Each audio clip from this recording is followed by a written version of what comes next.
jeux sont faits. Et rien ne va plus. Bonsoir et bienvenue chez le Croupier à lunettes. Ici, je vous parle de jeux de table ou jeux traditionnels qu'on trouve dans des établissements de jeux tels que les casinos. Dans Rien ne va plus, je vous présente les différents jeux de manière simplifiée mais complète, compréhensible, comme si vous alliez jouer pour la première fois. Plus tard, si ces vidéos vous plaisent et si ces sujets vous intéressent, je pourrais vous en présenter les aspects plus techniques. Attention, pas d'informations confidentielles ici, juste du vocabulaire de fonctionnement global, tel que du vocabulaire technique et l'explication du matériel, etc. Dans ce premier épisode de Rien ne va plus, nous allons vous parler du Blackjack. Originellement appelé le jeu du 21, il a évolué au fil du temps pour parvenir jusqu'à nous sous la forme qu'on lui connaît actuellement. C'est un jeu de cartes dans lequel tous les joueurs jouent contre la banque, représentée par le croupier, et pas les uns contre les autres, comme au poker par exemple. Ils doivent pour cela réunir deux conditions: faire le plus gros score possible sans dépasser 21 et avoir un plus gros score que la banque. On dit aussi battre la banque. Pour ce faire, vous avez chaque carte a sa propre valeur. Vous avez toutes les figures qui valent 10, valet dame roi, le 10 aussi qui vaut 10, et toutes les autres valeurs, toutes les autres cartes ont leur propre valeur. Le 4 vaut 4, le 5 vaut 5, le 9 vaut 9, et ainsi de suite. L'As, quant à lui, est particulier car il vaut 1 ou 11, toujours à l'avantage du joueur. C'est-à-dire que si vous avez un 4 et un As, ça vous fait 5 ou 15. C'est vous qui décidez en fonction des cartes que vous tirez du score que ça va faire. Vous ne pouvez pas dépasser 21 avec juste un seul As. S'il y a un 9 qui arrive par-dessus, ça vous fera 14, par exemple. Si après, par contre, vous tirez un 10, 24, vous dépassez 21, vous avez perdu. On appelle un blackjack la combinaison d'un As et d'une carte valant 10. Donc valet, dame, roi ou 10. Cette combinaison doit être obtenue dès la sortie du sabot, dès la distribution des cartes. Sinon, ce n'est que 21. S'il y a un tirage supplémentaire, ce n'est pas un blackjack. Le blackjack est plus fort qu'un 21, ce que ce soit pour le joueur ou pour la banque. Les principes du jeu sont simples. Vous devez miser dans les cases présentes sur les tapis. Sur les établissements, vous devez jouer une ou deux cases au minimum. Vous pouvez aussi être limité à un certain nombre de cases au maximum. N'hésitez pas à demander au personnel des jeux ce qu'il en est. Ils seront toujours là pour vous répondre. Dans certains casinos, vous pouvez jouer 3 cases maximum. Parfois 2. Parfois vous pouvez jouer toutes les cases à vous tout seul. Une fois là où les mises déposées, la partie commence. Alors, ici, nous avons un set de jetons qui n'ont pas de valeur, mais disons que les jetons noirs au milieu valent 50 €, ceux sur les côtés en bleu valent 20 €, ici ceux-ci valent 10, ceux-ci valent 2 € et ceux-ci 1 €. Donc nous avons ici plusieurs joueurs qui arrivent avec des jetons de 10 €, qui vont demander un change, par exemple, 10 au change, pour des jetons de 1 €. On prépare 2 x 5 jetons de 1, 10 pour les 10, et voici la monnaie du monsieur. La même chose pour les autres, monsieur joue en 2. Donc, chaque joueur va miser en comptant ses moyens, une ou plusieurs cases. Voilà.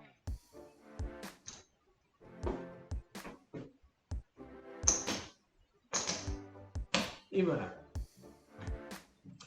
Donc, une fois là où les mises déposées, la partie commence. Le croupier débute la distribution en distribuant d'abord une carte à chaque case en commençant par la droite des joueurs.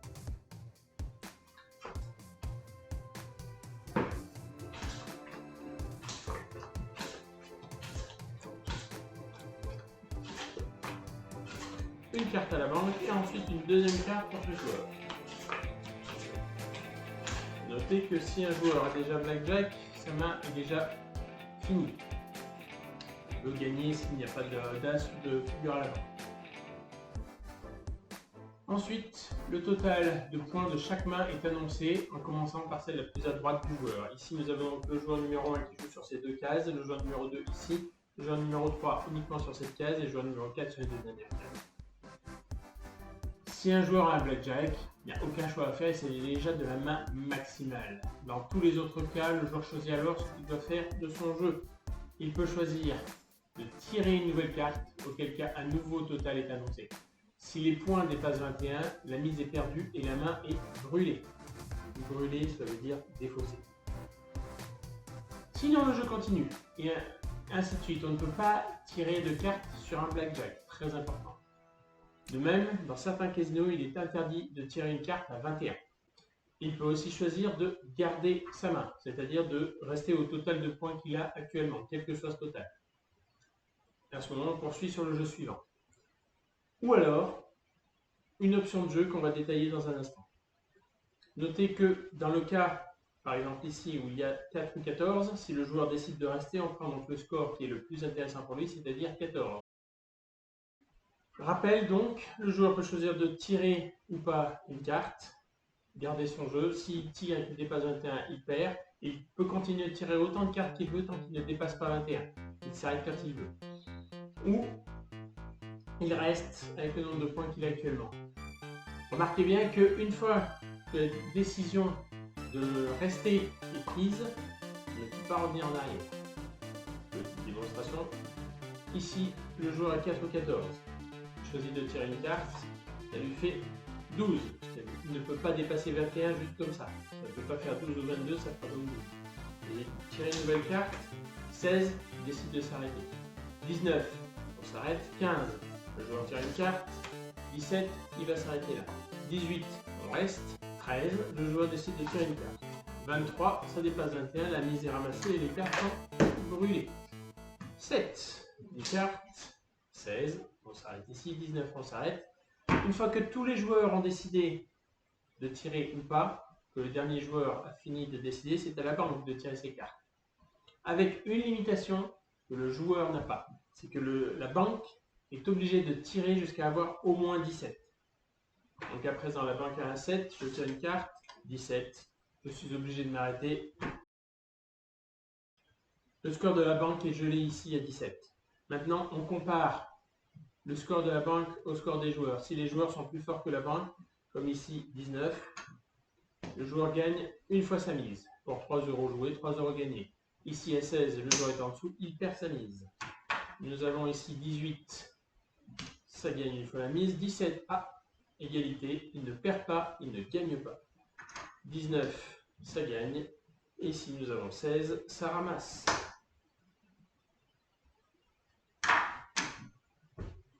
Voici. Et ensuite, les jeux sont ramassés. Et on peut attaquer une nouvelle partie. Les joueurs décident de ramasser leur mise, d'en laisser, d'en remettre ou pas. Ils peuvent remiser, ils peuvent changer un peu leur système de mise. C'est leur choix. Ici, le joueur décide de ne jouer que sur une seule case, par exemple. Celui-ci, du coup, s'étale un peu. Voilà. Les options de jeu. Je vais redistribuer des cartes et on parle des options de jeu.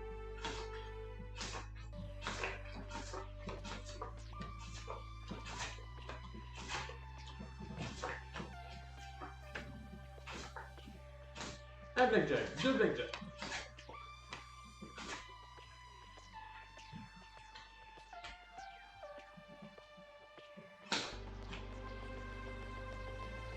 Ici, nous avons 2 personnes qui ont un blackjack. Comme la banque n'a pas ou un 10 ou un as, ça ne laisse aucune possibilité à la banque de faire aussi un blackjack et donc une égalité. Très important parce que le blackjack se tient uniquement avec les 2 premières cartes. De même pour la banque.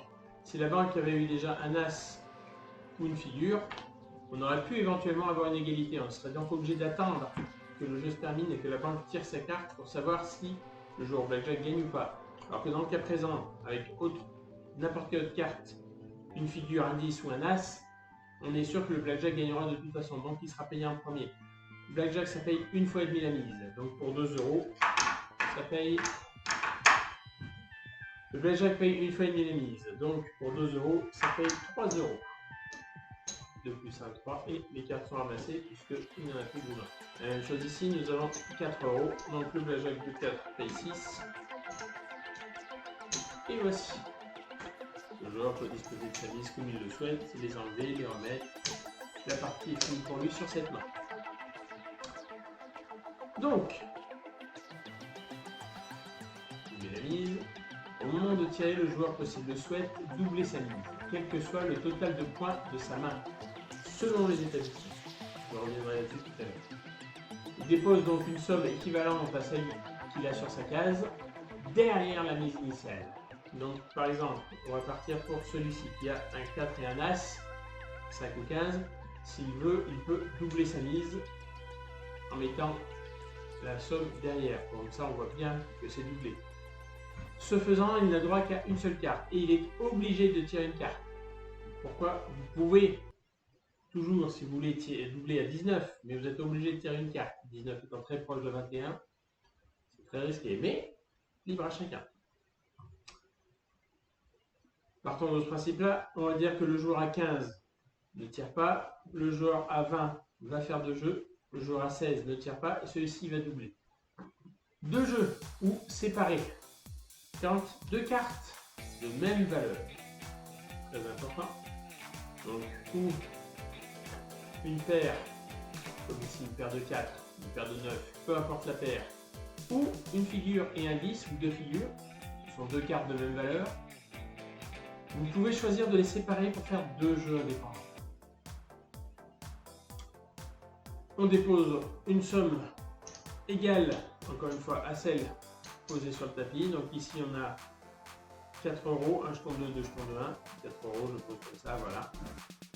Et vous avez 2 jeux distincts.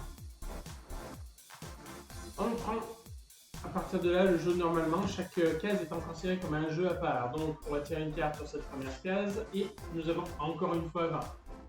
Hasard du jeu. Chaque main étant considérée séparément, toutes les options de jeu s'y appliquent de la même manière. C'est-à-dire qu'il peut choisir de doubler ou séparer s'il le souhaite. Là, il pourrait choisir de séparer s'il le veut. On ne va pas le faire. Il y a 20, c'est un très bon score. On va continuer. Sur la case d'après, un As, excellent exemple, qui, comme on l'a dit tout à l'heure, ne fait pas de blackjack, puisque c'est la 4e carte qu'on tire sur cette case, c'est donc uniquement 21. Et comme on l'a dit, on est interdit de tirer à 21. Ça aussi, ça change selon les établissements. Attention, selon les établissements, on peut aussi séparer un nombre limité de fois. Ça peut être 2 fois comme là, ça peut être 3, ça peut être plus. N'hésitez pas à vous renseigner. 16 il reste. Nous avons dit que 5-15, le joueur double. Il est donc obligé de tirer une carte et une seule carte, ça fera 15. S'il voulait tirer une carte de plus, il ne peut plus le faire. Ici, 19, on ne tire pas. Là-bas, on tire. 14. Elle n'a pas atteint 17, elle est obligée de continuer à tirer. 15, même chose. Et 24, on dit que la banque saute. Donc, tous les joueurs gagnent.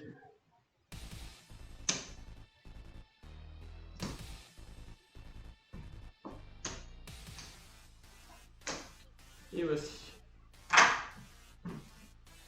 Et on reprend les cartes et on recommence. Une nouvelle partie.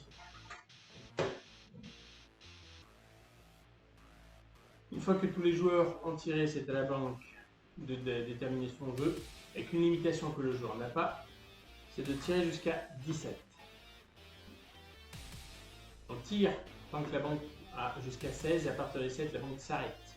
Elle n'a pas le droit, par exemple, si un joueur a 16, non, si un joueur, elle n'a pas le droit, par exemple, si un joueur a 15, arrivé à 16, de dire ah, c'est bon, j'ai 16, c'est super, à 15, j'ai gagné, j'arrête.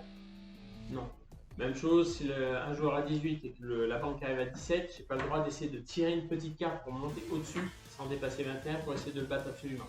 C'est une limitation qui est là pour protéger les joueurs, pour être sûr et certain que la banque sera de toute façon impartiale. Quoi qu'il arrive, la banque est obligée donc de continuer à tirer jusqu'à avoir au moins 17. L'As vaut 1 ou 11 toujours en faveur du joueur. Un joueur qui a par exemple un As et un 6 va avoir 7 ou 17. S'il tire une carte qui est par exemple un 9, ça ne va pas lui faire 16 ou 26, ça sera 16. S'il tire une carte qui est un 10, ça lui fera encore une fois 17. Il peut choisir de s'arrêter là. Ou s'il s'arrête de toute façon, ça lui fera quoi qu'il arrive 17. L'As fonctionne de la même manière à la banque. Si la banque arrive à 17 avec un As, elle s'arrêtera. Un 6, un As, ça fait 17, la banque est obligée de s'arrêter. Ça ne fait pas 7 ou 17, le croupier ne choisit pas. Il existe encore deux options possibles dont on n'a pas encore parlé, qui sont l'abandon et l'assurance. La première est bien moins courante que la seconde et n'est pas pratiquée partout. Commençons donc par l'abandon. Avant que le premier joueur décide de tirer ou pas une carte, vous pouvez, sur chacun de vos jeux, choisir d'abandonner, notamment si vous pensez que la banque a une carte forte et qu'elle risque de vous battre. Dans ce cas, vous ne perdrez que la moitié de votre mise. Mise en situation. Donc, exemple parfait, un As à la banque. Si les joueurs, par exemple, on a ici 12, 18, 16 et 15, 16 et 15 sont trop éloignés de 21 et pour essayer de se rapprocher de 21, sera obligé de compter sur des petites cartes. On a très peu de chances d'arriver à gagner contre un As, donc les joueurs peuvent choisir d'abandonner. Dans le cas présent, donc ici le joueur a 2 jetons d'1 euro, donc il perd 1 euro et perd son jeu. Il préfère perdre la moitié de sa mise plutôt que de risquer un affrontement direct avec la banque et de perdre la totalité. L'assurance, quant à elle, n'est disponible que si la banque tire un As. En effet, elle a alors une probabilité de faire un blackjack, ce qui ferait perdre tous les joueurs n'ayant pas eux-mêmes un blackjack. Dans ce cas précis, le joueur peut, s'il le souhaite, s'assurer contre l'éventuel blackjack de la banque. Pour cela, il doit déposer une mise sur la ligne d'assurance, ici, équivalente à la moitié de sa mise. Le joueur ici, par exemple, a 2 jeux. Il choisit d'assurer son 18, il a mis 4 euros ici, donc il va mettre 2 euros sur la ligne d'assurance et il n'assure pas le premier. Ensuite, la partie se déroule normalement, jusqu'à ce que la banque tire sa deuxième carte. C'est-à-dire, le joueur ici peut décider de tirer ou pas, de doubler s'il le souhaite, ou séparer si le cas se présente.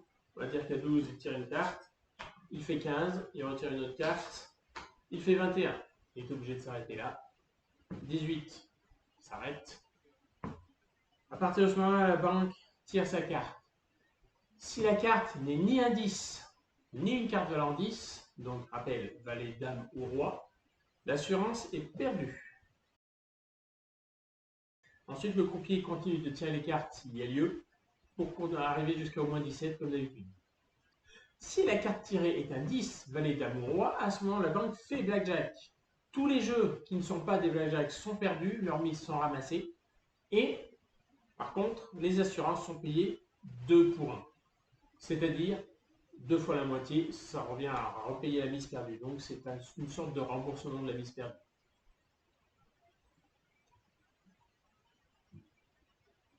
Dans l'exemple présent, si je tire un blackjack, il perd ses 2 euros et il les regagne ici. On va le voir tout de suite. Attention. 3-13, les assurances perdent. On continue. 12, 14, 20. 18 est en dessous.